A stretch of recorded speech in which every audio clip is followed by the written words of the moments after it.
Okay.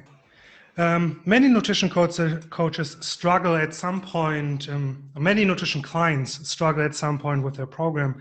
And we as nutrition coaches need, in a way, to respond to our clients so they feel supported, they feel like they can trust us through this difficult process. And also we make sure that they don't lose motivation or fail or potentially never reach their goals. So this is what we are going to talk about. We want to talk about how long-term changes are actually difficult and how these struggles come together. But I see the first couple of people are already joining us. So I'm curious who's already with us. Let us know in the comments below. So, and I will continue for a moment to explain what we're going to talk about. So, the difficulty with change is that it is naturally difficult and nobody likes difficult things. So when our clients struggle, they get very easily frustrated, as we get easily frustrated when something is hard, something doesn't work at the first time, and we lose motivation. I mean, there are even TikTok videos now where we have this, I try something for the first time and da-da-da, and I'm a total failure and I will never good at this, then I will abandon the idea totally. And this is day-to-day work for us as nutrition coaches. We have to respond to these emotional reactions. And if we're not able to respond effectively to that, our clients will feel like, oh, I'm a total failure. I've never been able to do this. I always knew I'm very bad and I can never lose this weight. And what will happen? Our clients will give up and potentially we will lose clients forever. So what Laura and I will talk about is how can we start the conversation even about failure and struggles with our clients? How can we respond with confidence so clients know that they can trust us and they feel supported through this process?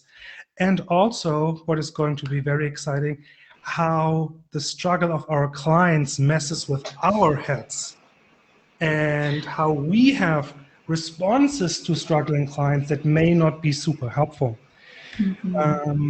And I see still a couple of people, but I want to know who's watching us, who's with us today. I'm super curious. Yes, say hello, say hi. Where are you from?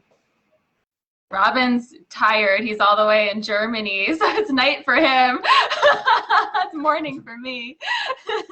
The beautiful thing actually is I look outside into a beautiful blue sky, so it's not that bad actually. That's nice. Your view sounds better than mine. Ooh, while we wait for the first people to have the courage to write to say hello. Yeah. I want to clarify. Oh, there's Evelyn. Welcome from Calgary, and Doa is here. It's so awesome to see you. I want to make this clear. Who is this presentation or this live for, and who is it not for? So.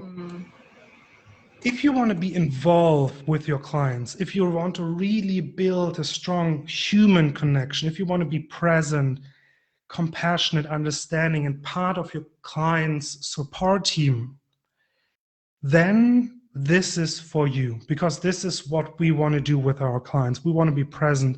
We want to have this human connection, and we want to actually be there through the good times and through the difficult times. At the same time, we understand we can help with certain things, but we cannot help with everything.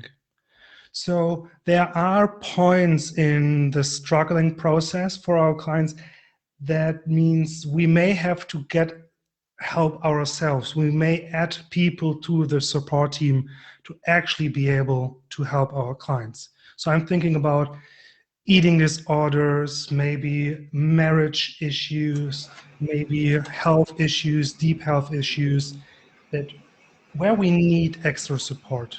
So if you're confident, if you feel good with that, then you're right here with us.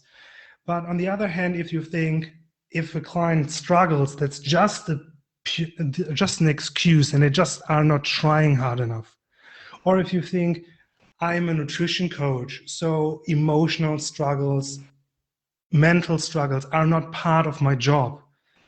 Clients need to handle this on their own. Then you will not get the most out of our conversation. So if you think every little struggle needs immediately a therapist, or you want to be your client's therapist, then you probably also think some of our ideas are not super applicable to you. And finally, we won't be able to share a magic phrase and all struggles go away. So if you think, oh, I'm just saying this one sentence and then I don't have to work with a client that is struggling, then you probably won't get as much out of this as well. Right. With that out of the way, I see Joe, I see Roberto, and I've talked a lot already, but I have a super awesome guest with me here. Laura, can you take a couple of minutes, tell us about who you are and how have you found some of the solutions we are going to share today? Yeah, thanks, Robin. I'm so excited to be collaborating with you on this topic. It's such a juicy one. Yeah, hi, everyone. I'm Laura. If you don't know me, I work with coaches just like you on the work that you're doing with your clients. So I help you go deeper. I help you understand how their brain works. I help you understand where you're getting hung up, why you're feeling triggered, and how to move through all of that so that you can become that guide for them that you really want to be, you crave being, but maybe don't feel prepared to be right now. So that's kind of the 30,000-foot view of what I do. I love talking about topics like this because, like what Robin said, it is so much more than just the formula for what conversation you need to have to get them past their struggle or get them past their roadblock or get them over the thing that keeps hanging them up, right? It has a lot more to do with you and how you're approaching this and how you're getting triggered. And often, even by just addressing what's going on in your own mind, you can actually help your clients overcome their struggles without changing hardly anything about your process. It's just you're now not reactive. You're now an open, safe space for them. So we're going to talk about that today. But the reason why Rob and I are collaborating is because over my career, I've been in this space for about 13 years, I have come to realize a lot of these little intricacies that a lot of coaches just totally miss because they're not being talked about. So I have a secret love affair with behavior change. I have a secret love affair with neuroscience. I'm a big nerd with all of that stuff. Emotion is something that has always been top of mind for me because I am a very emotional person. And I was always told that that's a bane as a coach. You shouldn't be emotional. You shouldn't get so attached to clients, but I turned it into my superpower and now I help other coaches do the same thing. So there's been a lot of failures for me as a coach. I have my list of clients that I've failed is probably just as long as my list of clients that I've transformed over the last 13 years, but that's how I developed these strategies. That's how I figured out what works and what doesn't. And that's how I grew so that I could be better for them. So that's what I want to help you do as well. Become okay with the failures for yourself and for your clients so that you can grow and so that they can grow. So let's jump in. Let's dig into this. Yeah, Laura, thank you so much for being here. Dora says that's amazing, and I think it's still an understatement. That's amazing. So Laura has so much to offer and so much for us to learn, and I will learn a ton too. Before I continue with the conversation, I want to know who has ever had a struggling client. Just send us a little like or a little love or a thumbs up. We want to know how many amazing ultra coaches we have that have never had a client who struggles. Yeah. Or if you're a little bit like us who had the 1 or 2, maybe 3 clients that didn't have the easiest journey. Yes, let's jump into the conversation. So what we want to try to bring to you today is not only that you know how to work with a frustrated and struggling client. That's one part. But the other part is also we want you to feel confident to support struggling clients, even through tough situations. Because if you have ever sit in front of a client who really had struggles, maybe in their life, with their finances, with marriage, maybe just with nutrition, maybe with body image, there's going so much on in you. And we want to give you tools so you can also feel confident. And as Laura said, that you can open this space and be present instead of being reactive. Because your clients deserve this kind of coach. Your clients deserve that you can be there for them, even when it's difficult. It's not just, oh, yeah, it's always fun and positive, but they also deserve a coach who is with them during difficult times. Yes. So you can be this anchor for them during this time. So the idea is, after watching this video, you become this trusted, supporting, compassionate coach that has the skills to work with clients even when it's not super easy. And I want to know from those who are watching us, are you excited about this? I want to be this kind of coach? Let us know. So I want to start with the idea of introducing the idea of failure in coaching. Because some people say, oh, I don't like to talk about failure with clients because then they're thinking about failure. My personal opinion is we need to normalize it very early on so we can actually be proactive. And by talking about failure, we can see potential pitfalls so we can actually prepare for that. How do you think about that, Laura? Yeah, I totally agree. I love that you use the word normalize. That's the word I use in my mentorship as well. It's true. We have to normalize it at the very beginning, right? And I teach my students to do this in the consultation, right? I like to do it as early on as possible so that we can help them to understand that not only is the journey we're about to take them on different than past journeys, but that it's actually safe to talk to us when they're struggling. Because what happens when a client struggles? They ghost us, they disappear, they're embarrassed, or they quit because they feel like they're letting us down, which is bananas. Like, we don't feel that way, but they are so conditioned to think that if they struggle, if they fail, they're doing something wrong, when really, a lot of the time, we can just make a small change, as we know, right? So I like to pre-frame the entire relationship and just say, once they're bought in, once they've said, yes, I want to work with you, the next thing I like to say is, okay, I need you to know what this is going to be like. Here's how this is going to feel. It's going to be hard sometimes. You're going to fall off the wagon sometimes. When this happens, and it will, I want you to feel safe to come to me. I want you to feel safe to open up a dialogue for me. This is a part of the process. This is different than every other time. We're going to move through your failures together. Okay, and this is how we're going to get you to the place where you actually want to be without falling back. Okay, so I love to have that conversation up front. It takes the pressure off of them. It takes the pressure off of you. It creates this beautiful connection between you that you can now carry forward into future conversations. So that's at the stage that I like to have that conversation. When do you like to have that conversation, Robin? Yeah, I'm with you, and I want to go a little bit deeper into the practical part. So, for example, during the intake conversation, something that I like to discuss really is, okay, what happens when something goes wrong? What should I do when you are not responding to me anymore, for example?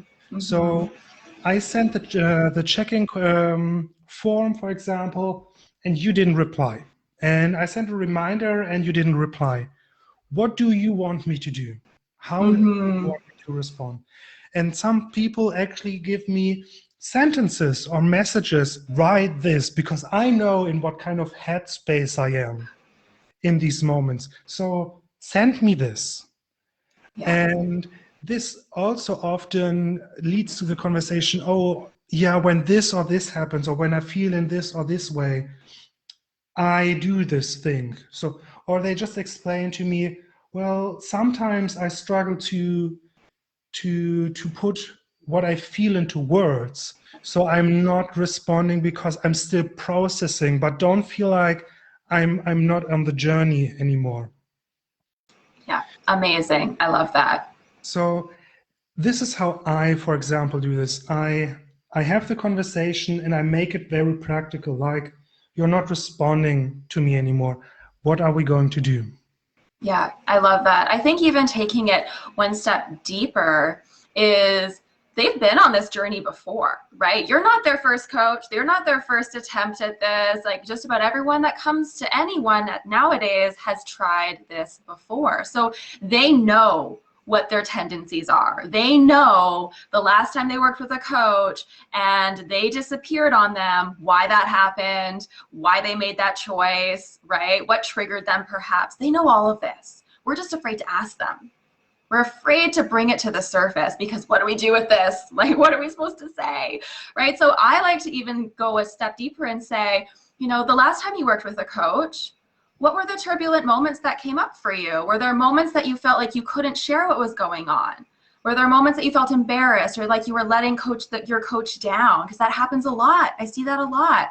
Let's talk about that. And now in a really non-confrontational way, they're able to open up and go, yeah, this happened, and this happened. And then what Robin said, okay, so when this happens, because it probably will, this is your conditioning. This is how you've been taught to respond to struggle. And that's okay. We're going to move through it together. But when it happens, how do you want me to respond? Right? So now we're speaking very directly to exactly how they've been conditioned to resist us.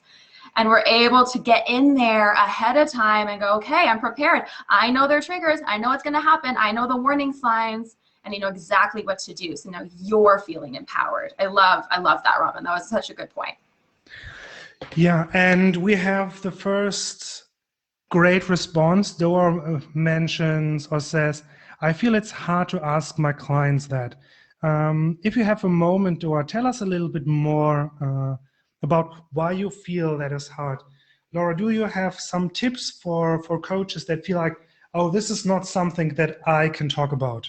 I think my number one tip is if you feel anxious or resistant to the idea of having this conversation, all that means is that there's something in you that you need to look at, right? If you feel nervous that your client is going to judge you, or you're not going to feel like the expert, or you're painting this picture that the process you're taking them on isn't going to be picture perfect like you've marketed yourself to be, right? Then we need to look at that. That's okay. That's how a lot of us feel at first, because we want people to fully trust us and fully embody this. And we want to fully embody the perfect coach. We want to be everything we can be for our people. But if we are putting out there that this journey is going to be nothing like they've ever experienced, and they're never going to struggle, and they're never going to fall off track, and then they do, all we've done is amplified their feelings of failure rather than normalizing it up front. So if you're feeling like, oh, this feels really gross to say, it's because you've never said it before and it's challenging you to grow, and that's okay. Just because it feels hard to say doesn't mean it's impossible to say. It doesn't mean that your client's going to think any less of you. In fact, your client is going to buy into you even more because now they trust you, they feel safe with you, you're able to have vulnerable conversations with them. And this is the first step to set the stage for more, even bigger vulnerable conversations down the road, right? If we can't say, hey, you're going to struggle, let's talk about what that's going to look like when it happens, you're not going to be able to go deep with them in their moments of struggle. You're not going to be able to help them uncover what's really going on in their life that causes them to self-sabotage and binge eat and disappear, right? And those are all crucial to their long-term success. So if you feel ick, I would just say, let it feel icky and do it anyway, and let's see what happens. Sometimes we have to trust fall forward and know that this needs to happen so I can become a better coach. Right, Robin, what would you say to that? I'm with you, and I actually would use this as an opportunity, because if you struggle with that, you understand that your clients probably will struggle with that too. And what I personally feel like, it's always helpful to start a conversation about something that is difficult by sharing it first. So for example, when you saw the introduction of us, we also said we have struggling clients. We are not amazing coaches. Like, we have never worked with a struggling client. That's all so easy for us. Yeah. No, we have struggling clients too, and we had clients that it didn't work out perfectly. And because we were a little bit more open, I think you were a little bit more open to share this with us. So if you really feel like, oh, this is not for me, or maybe it's cultural, a difficult part, maybe you find this little spot where you can just share a little bit about your journey to better health, better nutrition, whatever you're offering, and you invite them into a conversation with that. And Joe, I think your comment is really great. Let me highlight this for a second. He said, I think that's such a great conversation to establish at the outset with a new client. It never occurred to me to have a discussion about getting off track and how would they address it. Brilliant. Yeah, and that's why we are here, because so many times coaches learn all the basics of you need to have SMART goals. Yeah, SMART goals are awesome, but they often don't address the really critical parts of what do I do when a client doesn't respond anymore. Yeah. And I got an interesting question from Elisa, so I want to share this with you, Laura. Yes. The difficult part for me is getting them to see it's part of the process and it's actually a stepping stone to achieving success. How do you frame failure as part of achieving success? Yeah, I love this question. So the way that I like to frame it is through the lens of expansion and retraction. So I like to have the conversation with my clients around, when we move forward together and we're implementing new strategies and you're growing as a person and you're changing your habits and things are working, and you go through periods of time where, you feel expansive, right? You feel like anything is possible, and it's usually like a week or 2 weeks, and things start to shift and it starts to feel hard, and then you're going to eventually fall back into past habits. You're going to fall back into past patterns.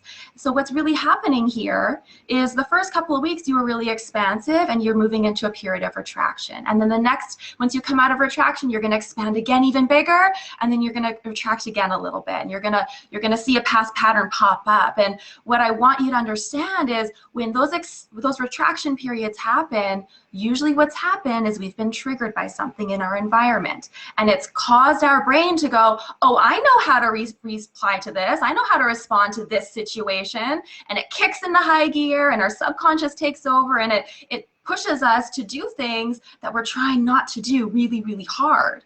So when that happens, celebrate those moments of retraction, because on the back end of that moment of retraction, that teeny tiny slip is even bigger expansion and growth, because that's an opportunity to become aware of where you've been conditioned. So that's a really easy visual way to help your client see, okay, I'm going to expand, but I have to retract before I can expand bigger. It has to happen that way. It never does not happen that way, okay? So just sharing with them, like, this is normal. This is what's going to happen. Let's celebrate those moments. Let's look at what happened. Let's learn from it, and let's move you into your very next stage of expansion even faster next time. So that's my favorite way to explain it. I'm not sure, that's like a unique way, so I'm not sure how you explain it, Robin. I'd love to know. I like to use their previous experiences. So okay.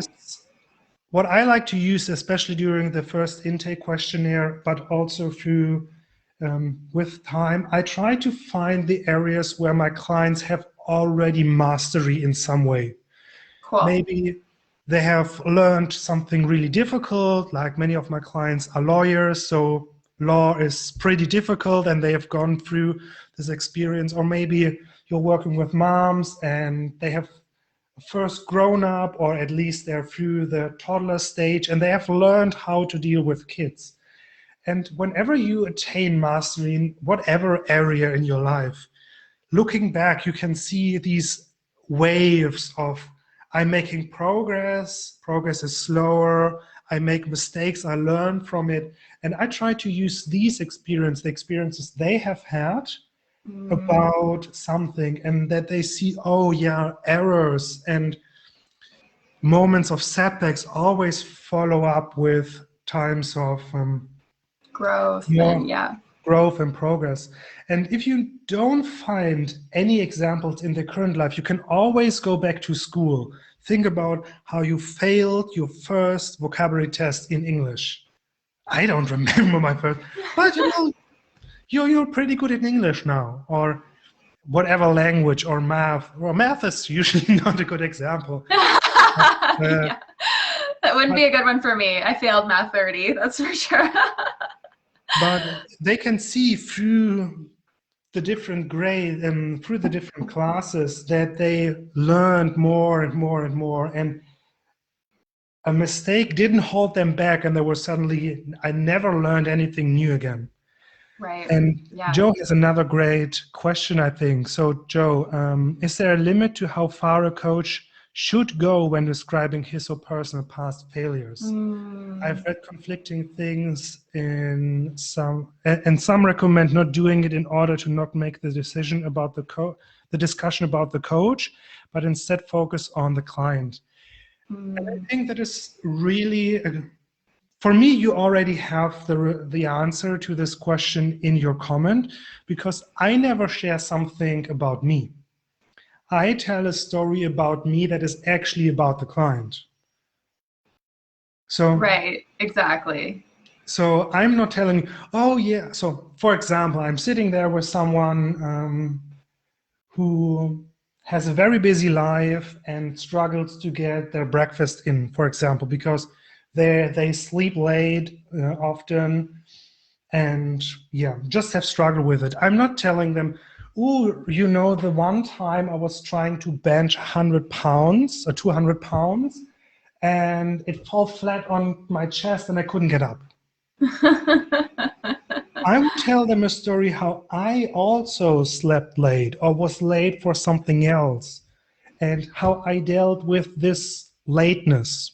So while I share something about me, I'm sharing something so they can use my story as kind of a projection. They see themselves in what I have experienced and see, oh, there is actually a resolution to that. Yes. Something Yes. happens. I'm not forced, or I'm not stuck in this moment of struggle. There is actually a way to move forward to that. Yeah. What do you think Yeah. about that, Laura? I really like that. I totally agree. The step that I like to add to that is just before I share, I always like to pre-frame my share by saying something like, would it be okay with you if I shared with you something that I've been through that might offer you a different perspective?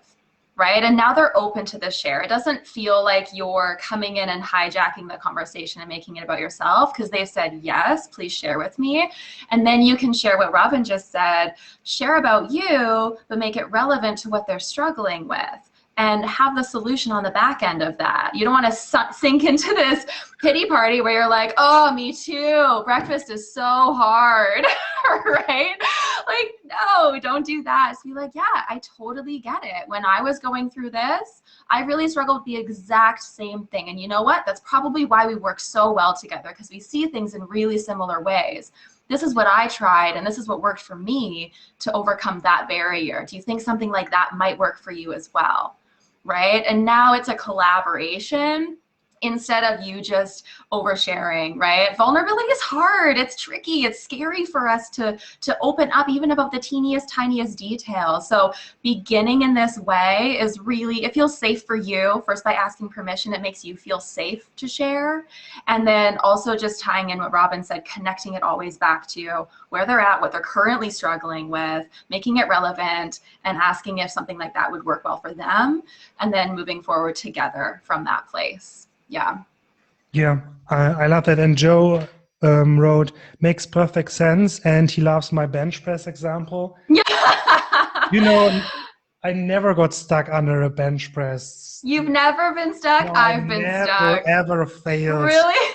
No, I've never been young and had a big ego and think, oh, that's so easy. And then I've seen other people do that, but Not for me. I've done it. I've done it for sure. I had to be rescued once or twice, or like you have to roll it down your body. Okay. Okay. So we might have a sharing hangover after this conversation. Yeah. Exactly. What I really enjoyed in your announcement, you talked about let them fail better, hold them through the process. Tell me about this. What does it mean, let them fail better and hold them through the process?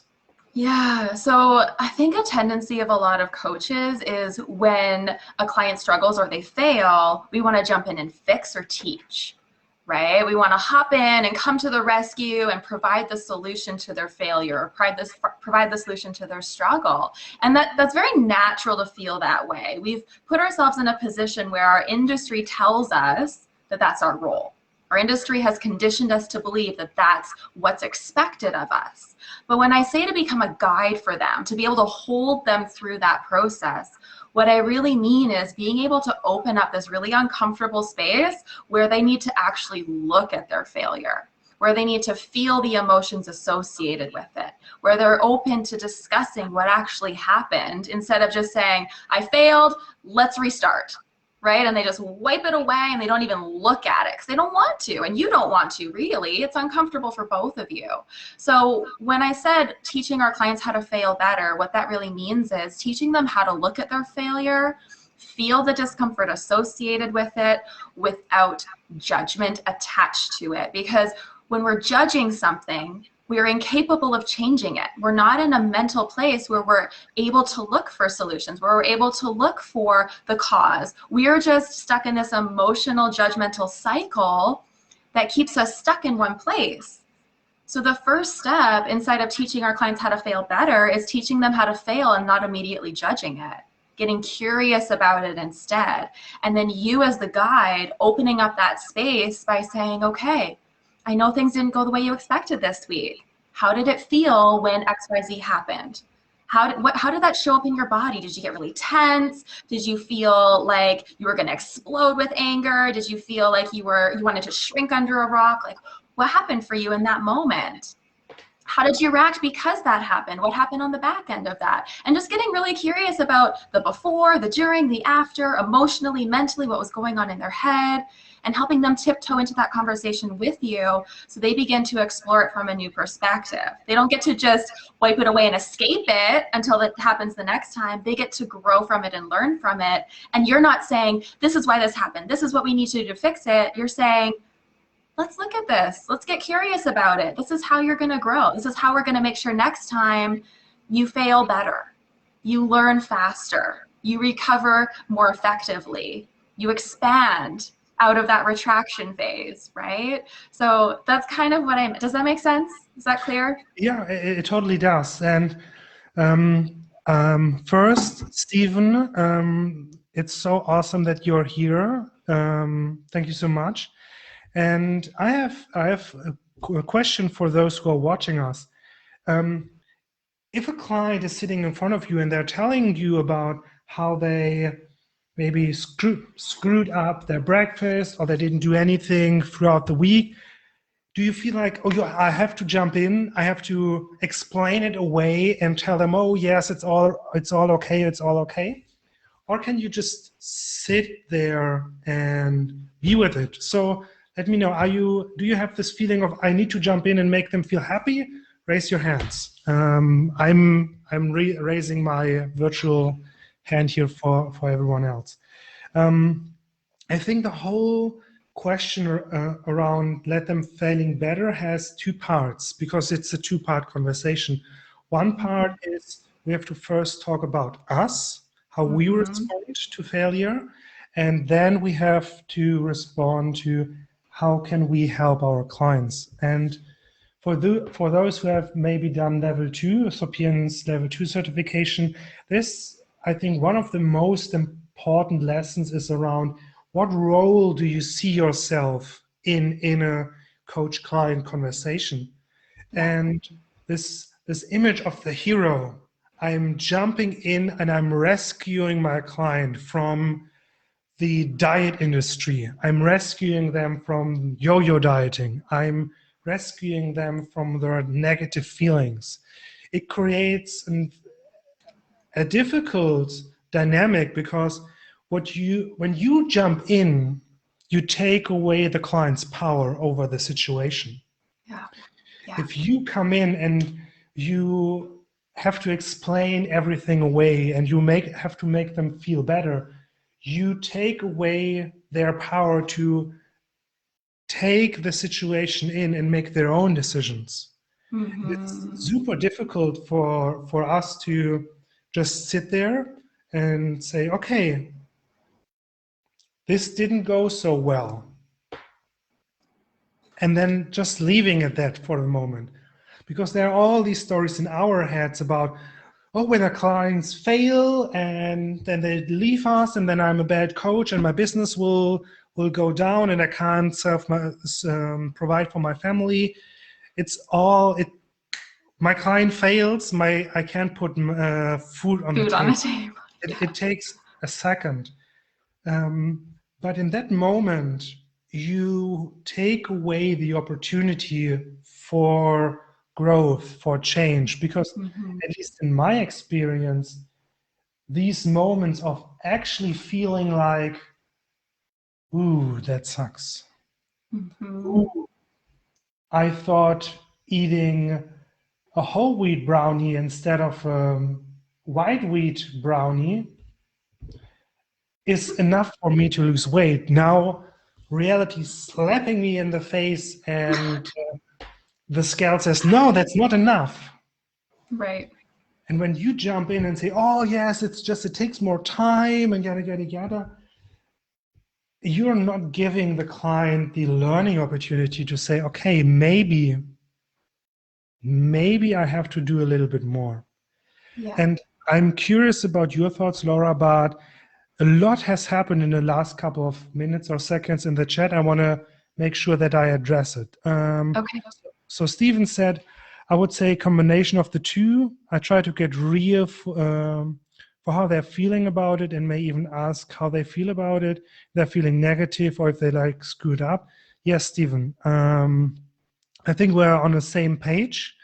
Then Evelyn says, yikes. No, yes, sorry. Like parroting, there's immediate need to jump in and make it better. But knowing better and taking a step back and letting them learn from the experience, yes, Evelyn, we're very much on the same page. Joe, I have to run. Will this be? Yes, you can see the full recording later on. Have a great day. Lisa said, I'm currently in level 2 and learning to listen better and not try to solve all their problems. Yes, that is so difficult. I'm helping them figure out what they can do. They are finding the solution and help fine-tune, and I help them fine-tune them.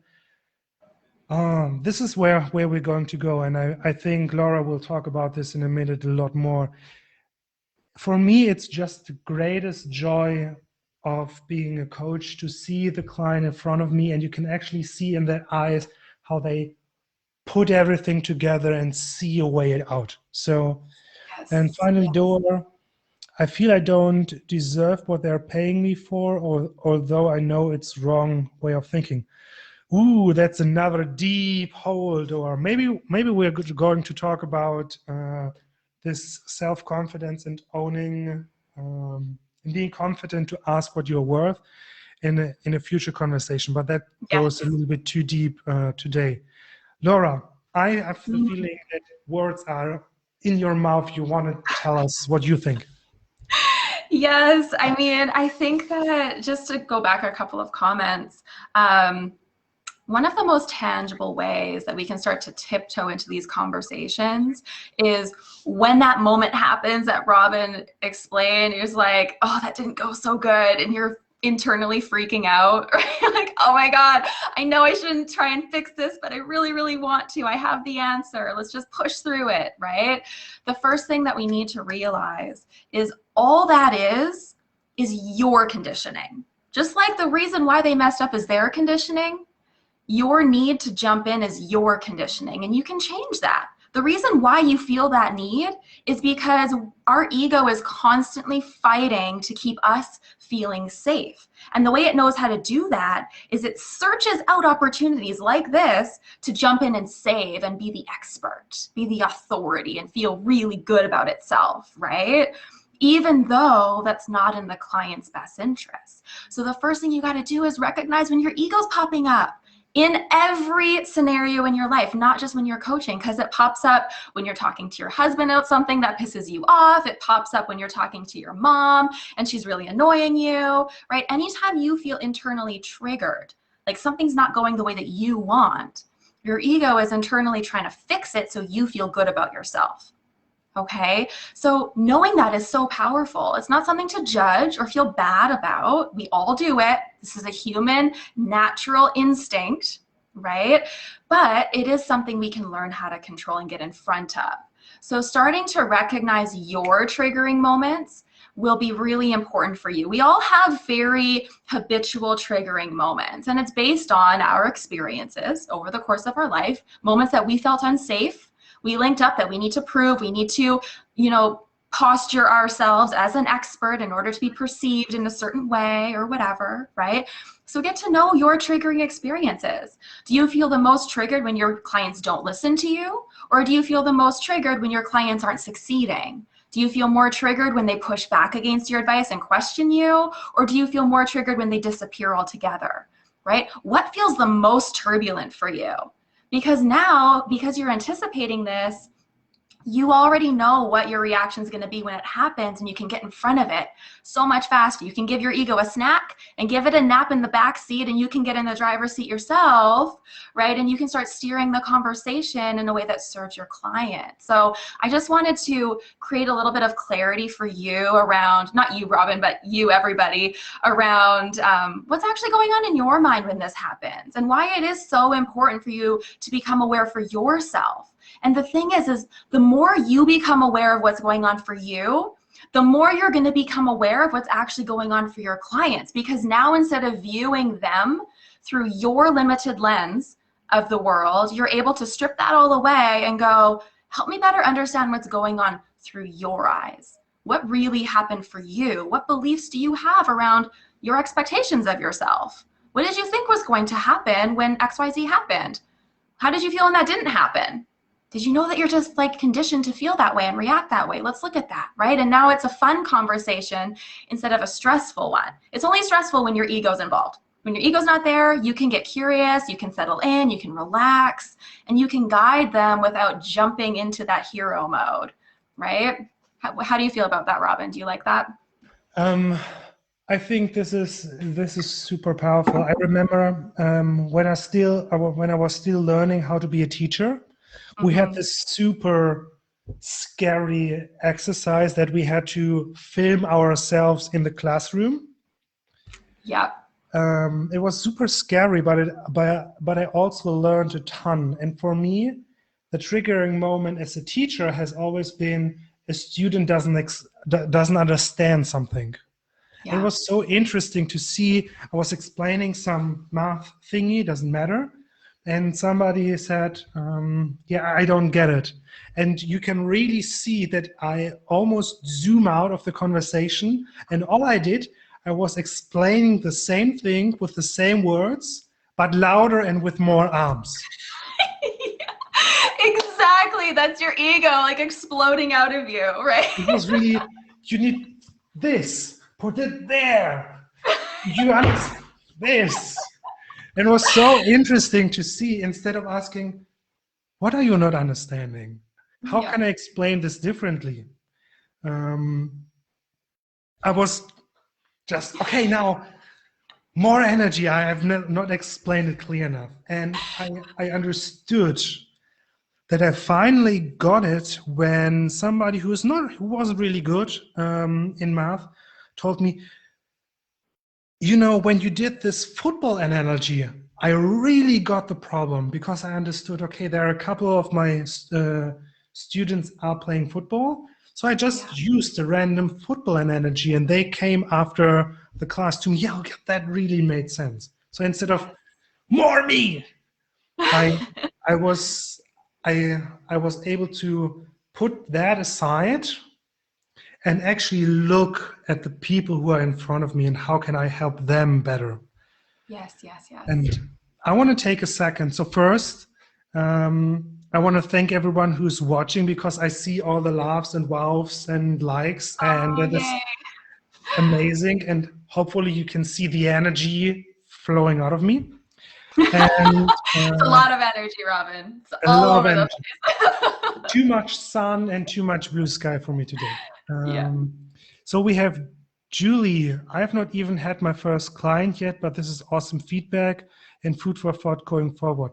Julie, you're going on an extremely exciting journey.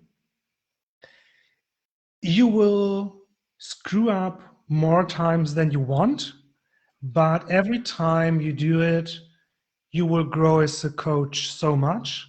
Mm-hmm. And if you understand some of these basic principles, you will be so far ahead of everyone who is just starting out. Mm-hmm. So thank you so much for watching, and thank you so much for listening and giving this a try. And if you ever have your first client, let me know. I'm super curious how this evolves for you.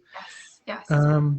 Dora, also thank you for all the energy. I guess they don't succeed. I feel I'm a failure or a bad coach. Super common thought. Dora, yes. Brand, so awesome to see you.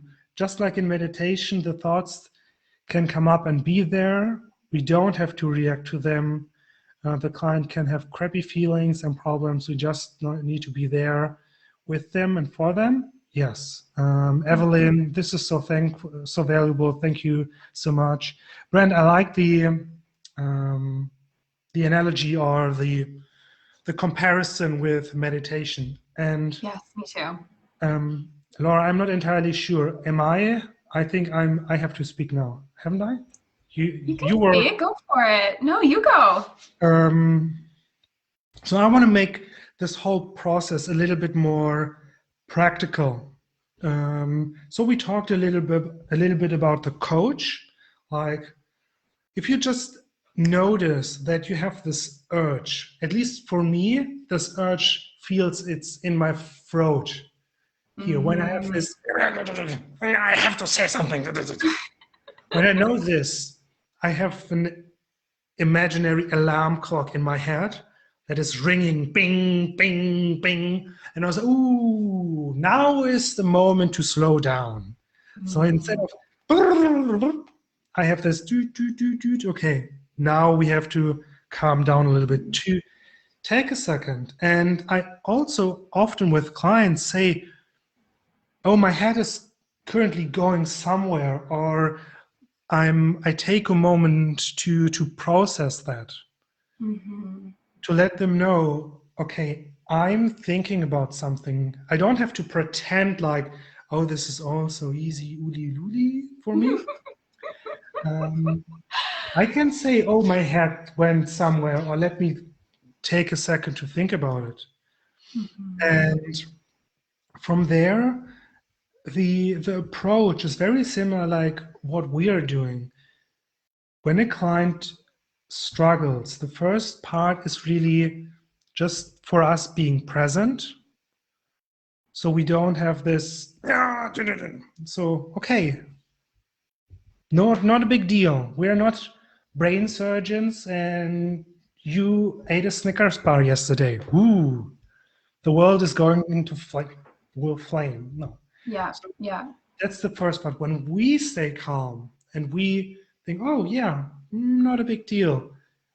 They also understand, oh, it's not a big deal. Because especially if you have this close relationship, they will mimic your emotions. And when you get high on emotions, they get high on emotions. When you, oh, well, you screwed up last weekend. Well, I hope you enjoyed it at least. I hope it was then the emotions calm down a little bit. And if you're present and if you're stay logical, then they also stay logical. So presence is important. Then I already talked about this a little bit, compassion, like, well, we all have this. And reframing, Laura, you talked about this a lot, like what you're experiencing, this urge, this feeling down, all these negative thoughts, they are not, you're not the failure. Something else from the outside is telling you, you are supposed to feel like a failure, but there's no reason to. So helping them to reframe this, I am a failure, to something from my past is telling me I should like a failure, but ego and past people who said I should be a failure can go take a seat in the bus, in the very back of the bus, and they can talk to themselves. I am present here. And then I think to overcome this feeling is always this part of what are we going to do next? We have learned something important here. Mm-hmm. What are we going to do? How can we be proactive about, let's make sure when eating on the weekend is a struggle for you, how can we make sure that there's not a bag of chips in your cupboard on the weekend, for example? Mm-hmm. Mm-hmm. Or if you like chocolate treats, how can we make sure that you don't buy the 1 pound family bar, for example? Right, right. So presence, being calm, being compassionate, letting them know that's okay. Reframing, distinguishing between the person and the problem, and then focus on, okay, what is it that we can do so in the future this doesn't happen again? Yes, yes, absolutely. I'd love to add one little thing to that, if you don't mind. One little really practical strategy that works awesome with all of my students is, you had said we want to keep them in this logical place instead of like elevating their emotional state, which is awesome. The easiest way that I found to do this and sort of guide them into this conversation is shifting our typical why questions. Why did that happen? Why did you overeat? Why did you fall off plan, right? To a what question. What was it that happened on the weekend that caused you to feel triggered? What was it that happened in this scenario that made you feel this way? Now, instead of, when we ask why questions, we're triggering them emotionally, where they're going, well, I don't know. You're supposed to know this. Like, I don't know. I feel lost. I feel overwhelmed. I can't do this. And they spiral, right? When we ask a what question, what happened on the weekend that caused you to do this? Now they're like, yeah, what happened on the weekend? And now they're thinking logically, and they're engaged in the conversation, and they're coming up with options for us to explore together around, what do we need to be aware of next time? And now very easily, to your last point, preparing them for the future, if they can answer what was it that happened on the weekend, the very next logical question is, okay, what can we do next time that thing happens so we can create a different outcome? Right? Now we're really specific around their particular triggers, and we're able to get really specific around our advice, rather than had we skipped this conversation entirely and we just fixed the problem. We're throwing something generic at the wall, right? We're throwing noodles on the wall hoping something sticks, rather than just sinking in, getting specific, asking them about it, exploring their struggle, normalizing it, and then helping them work through a solution that feels relevant to their life, right? So I think just layering that extra little tidbit on what instead of why can really help navigate that conversation in a really, really easy, natural feeling way. Yeah, that's so awesome. And then I saw a couple of likes and loves come up, but I wanna feel loved through the internet. So I want to see a whole screen full of love and likes, because Laura, thank you so much for being here with us. I know you have a client meeting in the next 5 minutes. So if you like Laura's thoughts and how she thinks, I tagged her Facebook account here. I will share her Instagram account here. She shares so many really interesting, valuable ideas about emotions, how to talk with clients, and also, and what I think is super important, is way too many people talk about this. What is our role as coaches in this whole conversation? And this really, for me, is what I learn, and I continue to learn so much about you, about my role in this whole client dynamic. So if you like this conversation just a tiny bit, make sure that you check out Laura's Facebook page. I will share the her Instagram account. And Laura, we have maybe a minute or two. What is one thing that you want coaches to take away from this conversation? I think the most important thing relevant to this is to start to become more aware yourself of the way that you are reacting throughout your life.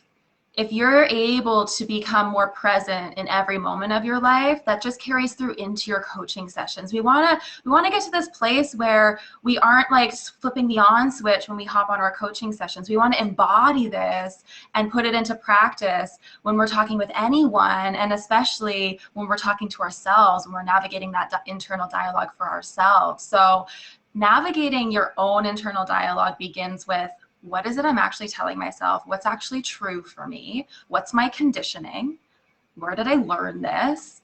What am I going to carry with me moving forward? And what do I need to strip away and learn to let go of because it no longer serves the coach that I want to become? What's anchoring me where I am? What's stopping me from growing, right? Spending some time there. It's not going to be a one-day process. It's going to be, I'm still on this journey. I don't know about you, Robin, but I'm still learning about myself every single day. So like, fall in love with it. Fall in love with this process. The more you learn about you, the more you can help your clients learn about them. So start today, get curious, start with some reflection, and then move forward from there is my biggest takeaway, I think, for everybody.